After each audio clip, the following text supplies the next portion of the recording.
அவங்க வந்து ஆடையெல்லாம் அவிழ்த்து பார்த்து வைத்தியம் பண்ணுவாங்க. அதுக்கு பெரிய கூச்சம். அதை போய் என்ன சொல்கிறதுன்றது எப்படி சொல்ல முடியாது, அவருக்கு இந்த மொழி தெரியாது.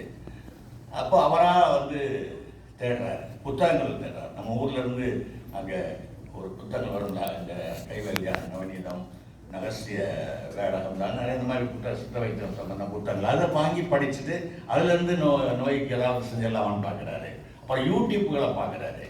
ஆனால் எல்லாம் ஒன்றும் முடியாமல் போயிட்டு அவங்க அம்மாட்ட ஃபோன் பண்ணி கேட்குறாரு. அம்மா வந்து அவங்க சில விஷயங்கள்லாம் சொல்கிறாங்க. அப்புறம் யாரோ ஒருத்தர் வந்து புறா ரத்தத்தை பிரண்டையோட சேர்த்து சாப்பிட்டாங்க சரியாகிடும்னு சொல்கிறார்.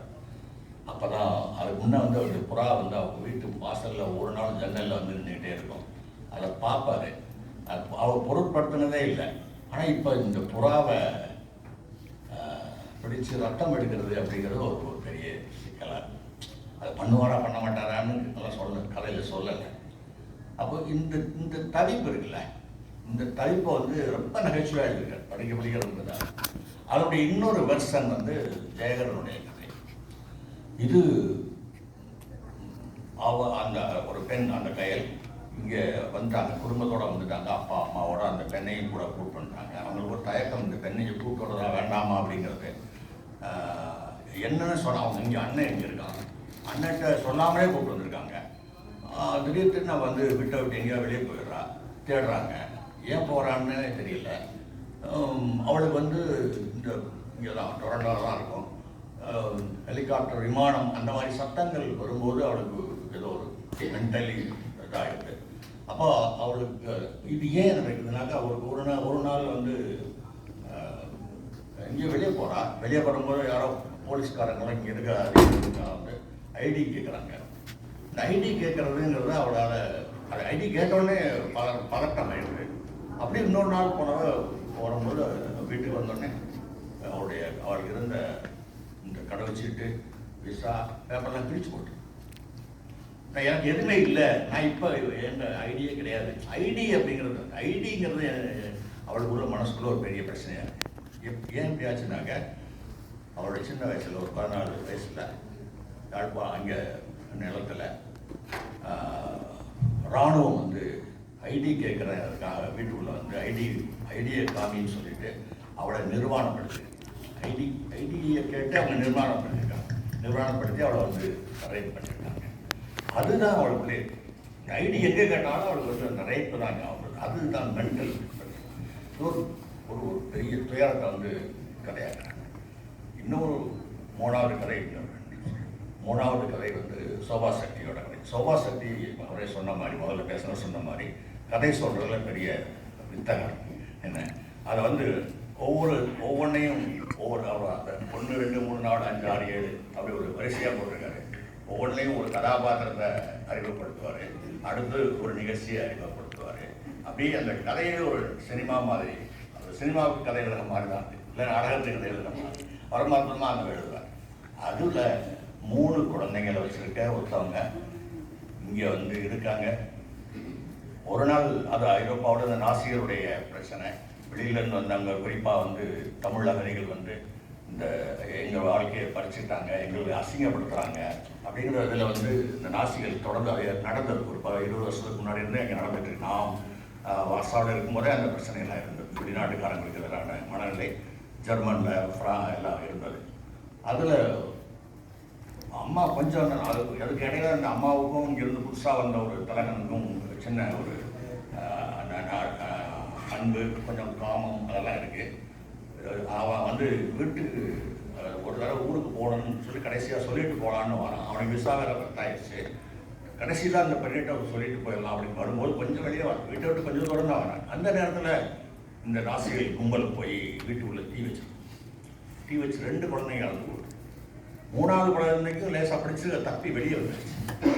அவங்க அப்படியே வீட்டை விட்டு ஊரை விட்டு நாங்கள் வந்து திரும்பி இலங்கைக்கு போகிறோம், இந்த ஒரு குழந்தையாவது நாங்கள் காப்பாற்றுறோம் அப்படின்னு சொல்லி யார் சொல்கிறதுன்னு கேட்காம வந்துடுறாங்க.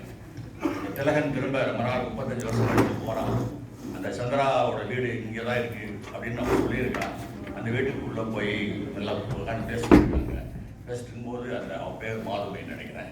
இந்த மாதுமை இப்போ வளர்ந்துருப்பாளே எப்படி இருக்கா அப்படின்னு அந்த அம்மா சொல்லுவாங்க, வளரவே இல்லை. அந்த ஒரு வரி தான் கதையுடைய இதே வந்து வளரவே இல்லை. இது வளரவே இல்லைன்னு அப்போது அந்த அப்பா வயசானவராக உட்காந்துருப்பாரு, அவருக்கு எல்லாம் மறந்துருச்சு.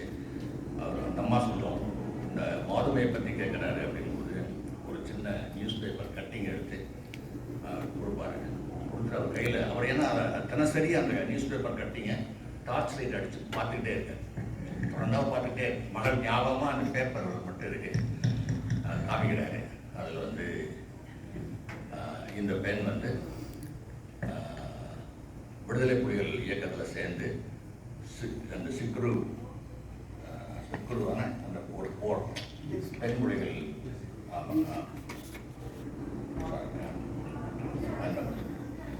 அந்த இதில் வந்து இறந்துட்டான். 15 வயசுலேயே இறந்துட்டான். இங்கேருந்து போனோடனே இப்போ இயக்கத்தில் சேர்ந்தால் இப்போ 3 பிள்ளைங்களும் போயிடுச்சு. அப்போ அவங்க சொல்கிறாங்க, நாங்கள் எல்லாரும் அங்கே இருக்கும்போது சொன்னீங்க போகாமல் இருங்கன்னு சொன்னீங்க, நாங்கள் நாட்டில் போய் பிள்ளையை காப்பாற்றலான்னு வந்தோம், ஆனால் இங்கே வந்து அவளையும் காப்பாற்ற முடியல அப்படின்னு சொல்லும்போது இவன் சொல்கிறான், இறந்தும் இருக்கலாம் அப்படின்னும். இறந்தும் இருக்கலாம், அவன் செத்து போயிட்டா ஆனால் இன்னும் இருக்கான். ஏன்னா வந்து ஒரு போராளி தியாகி அந்த மாதிரி மனசுக்குள்ளே மனிதனுடைய மனசுக்குள்ளே அவள் இருக்கா அப்படிங்கிற மாதிரி அந்த கதை வந்து முடியும். இது இப்படி விதவிதமான கதை, ரொம்ப ரொம்ப ஒரு வித்தியாசமான கதை வந்து இதில் இளங்கோவோட கதை. சாமுவேல் கதை பேர் வந்து புலியடி சாமுவேல். இந்த புலியடி சாமுவேலுங்கிறவர் வந்து முன்னாடி இருந்த ஒரு எழுத்தாளர். இந்த எஸ்போ, ஏஜே கனகரத்னம், கைலாசபதி அந்த மாதிரி அவங்களுடைய காலத்தில் இருந்த ஒரு எழுத்தாளர். லண்டனில் வந்து லா படிச்சுட்டு இங்கேயே இருந்து இங்கேயே கல்யாணமெல்லாம் பண்ணிட்டு இருந்தவர். அப்புறம் ஊருக்கு போய் அந்த கதையெல்லாம் எழுத ரொம்ப குறைவான கதைகள் எழுதினவர். இந்த எழுத்தாளர்கள் எழுத்தாளர்களில் இவர் பார்த்ததில்லை. ஏன்னா இளங்கோ அந்த புலியடி சாமுவேலை பற்றி பார்த்ததில்லை, ஆனால் படிச்சிருக்காரு.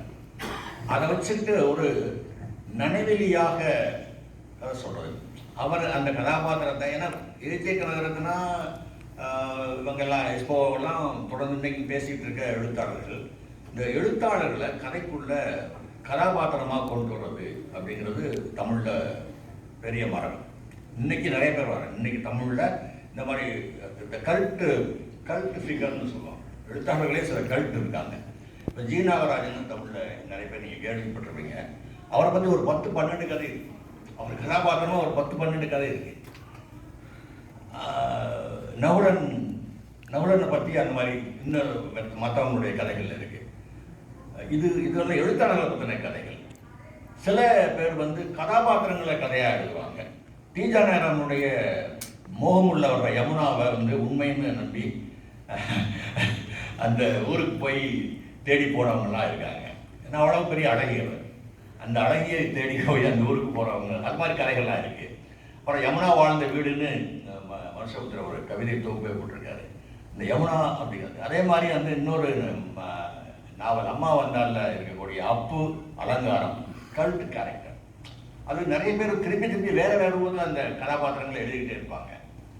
அப்போ எழுத்தாளர்களை ஒரு ரெஃபரன்ஸாக ஃபிக்ஷனுக்குள்ளே கொண்டு வர்றது, கதாபாத்திரத்தை கொண்டு வர்றதுங்கிறது தமிழ் மாடர்ன் லிட்ரேச்சரில் இருக்க ஒரு விஷயம் அப்படின்னு நான் நினச்சிட்டு இருந்தேன். நிறைய பேர் நினச்சிட்டு இருக்காங்க. ஆனால் அதுக்கு முன்னையே வந்து நமக்கு சங்க காலத்தில் எப்படி இருக்கு. அவ்வை வந்து ஒரு பாட்டு பாடுறான். அவ்வை ஒரு உடை கவிதையில் வெள்ளி வீதியை போல அப்படின்னு ஒரு ரெஃபரன்ஸ் சொல்கிறான். வெள்ளி வீதியை போலன்னு சொன்னார்னா வெள்ளி வீதி யாருன்னா வெள்ளி வீதி ஒரு கவிஞர். அந்த காலத்தில் இருந்தால் ஒரு அகத்தில் ஒரு 10-12 கவிதைகள் இருந்தாங்க. இப்போ வெள்ளி வீதியை போலன்னு ஓமையில் சொல்கிறான். எதுக்கு சொல்கிறா அப்படின்னு பார்த்தா வெள்ளி வீதி தன் கணவன் வந்து அவளை விட்டு பிரிஞ்சுட்டு போயிட்டான். அவள் பிரிஞ்சு போன எல்லா பெண்கள் மாதிரி காத்து இந்த இருத்தல்னு சொல்லுவாங்க. அப்படி காத்துட்டுலாம் இருக்கல, தேடி போயிட்டான்.